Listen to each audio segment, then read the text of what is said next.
माँ, धरती माँ, श्री राम के वियोग में सीता का जो हाल है उसका वर्णन करने के लिए शब्द ढूंढना कठिन है। जिसकी हर सांस में उनका नाम, आंखों में उन्हीं का चित्र और मन में उनका हर घड़ी ध्यान हो, उसका उनके बिना एक पल भी बिताना मर के जीने के समान है। पवन सुत ने जब माता सीता को इस प्रकार बिलखते देखा तो उन्हें स्वयं भी अपने आंसू रोकना कठिन हो गया।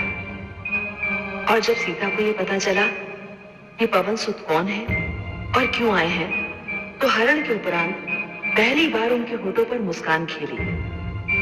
मुझे विश्वास है कि इस मुस्कान की सुगंध श्री राम तक अवश्य पहुंचेगी। कौन है जिसके मुख से ये अमृत वाणी निकल रही है? कौन है जो मेरे आर्यपुत्र का नाम इतने प्रेम से ले रहा है? कौन है? तो मेरे समक्ष क्यों नहीं आता?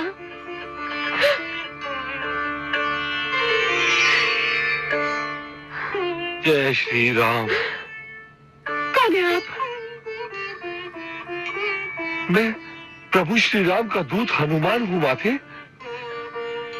मैं प्रभु श्री राम के चरणों की सौगंध खाकर कहता हूँ कि मैं उनका दूत हूँ। किंतु ये मुद्रिका आपके पास कैसे आई? मुझे ये मुद्रिका स्वयं श्री राम ने दी है, जिससे आप पहचान लें कि मैं उन्हीं का दूत हूँ।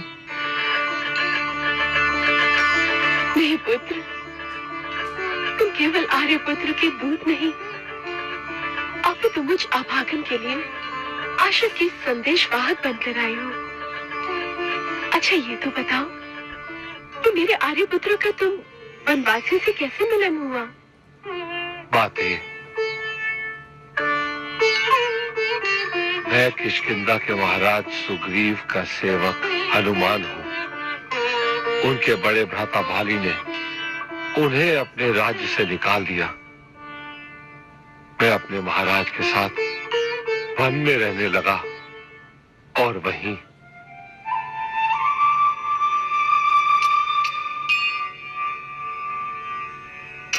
अनुज, अनुज,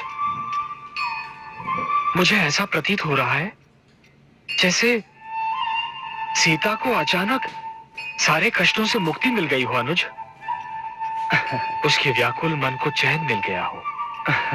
अवश्य भ्राताश्री, अवश्य। आपका कोई भी कथन मर्म से रिक्त नहीं होता। हो ना हो पवन सुत हनुमान या युवराज अंगद को भविष्य का पता मिल गया है। उन्होंने अवश्य भविष्य को ढूंढ निकाला होगा। ईश्वर करे तुम्हारी वाणी सत्य सिद्ध हो, ऐसा ही हो। ईश्वर करे पवन सुत हनुमान सीता तक पहुंच गए हो। न जाने क्यों अनुज, ऐसा लग रहा है जैसे किसी ने मेरी सारी वेदना पर, सारी व्यग्रता पर शीतल लेप रख दिया हो। सत्य कही हनुमान, क्या मेरे आर्यपुत्र मुझे सचमुच भूल गए हैं? वो इतने निष्ठुर तो कभी नहीं थे। कितने दिन बीत गए और उन्होंने मेरी सुधि तक नहीं ली। क्या मेरे आर्यपुत्र को अपनी इस अभागन, इस वियोगन का ध्यान नहीं आता? नहीं नहीं बातें, रात दिन उठते बैठते सोते जागते वे हैं और आपका ध्यान है। वे रह की जिस अग्नि में आप चल रही, उसी में वे स्वयं भी चल रहे हैं।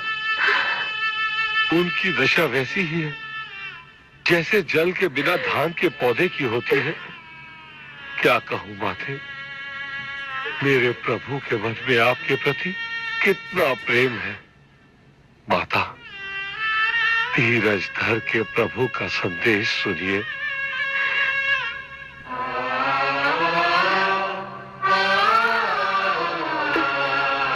सीते,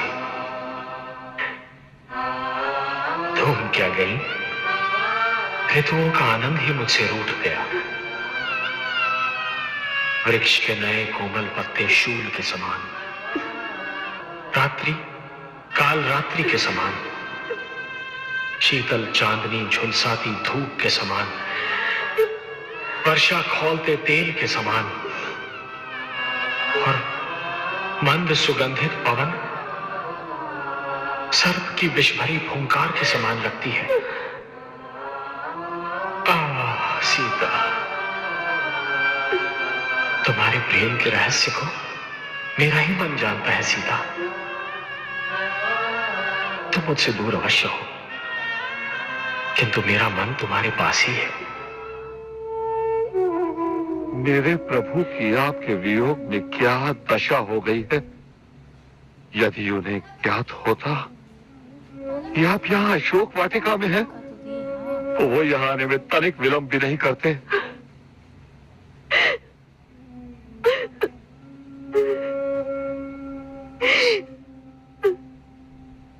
मत रोइए माता, मत रोइए, मत रोइए। मुझसे सहन नहीं होता। अगर मैं चाहूं तो इसी क्षण आपको यहां से ले चलूं, किंतु मेरे प्रभु ने आपको अपने संग लाने की आज्ञा नहीं दी, क्योंकि ये नीति के विरुद्ध है।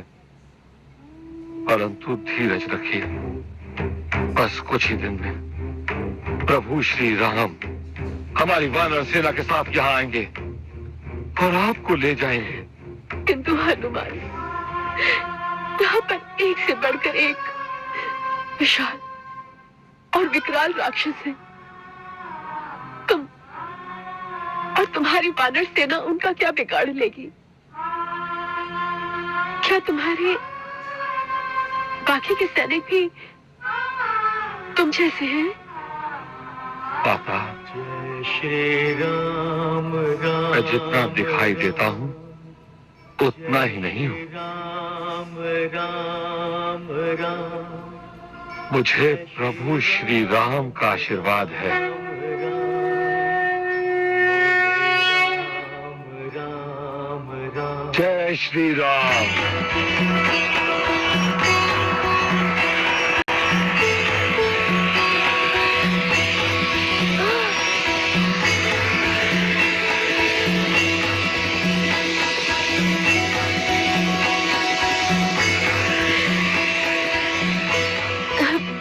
बस, अब मुझे विश्वास हो गया है कि तुम कौन हो।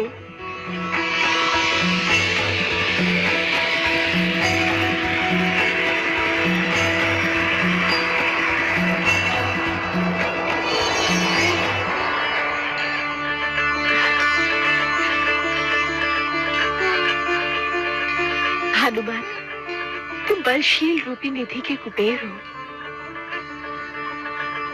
मैं तुम्हें आशीष देती हूँ कि तुम सदा अजय, अमर और गुणों की खान रहो।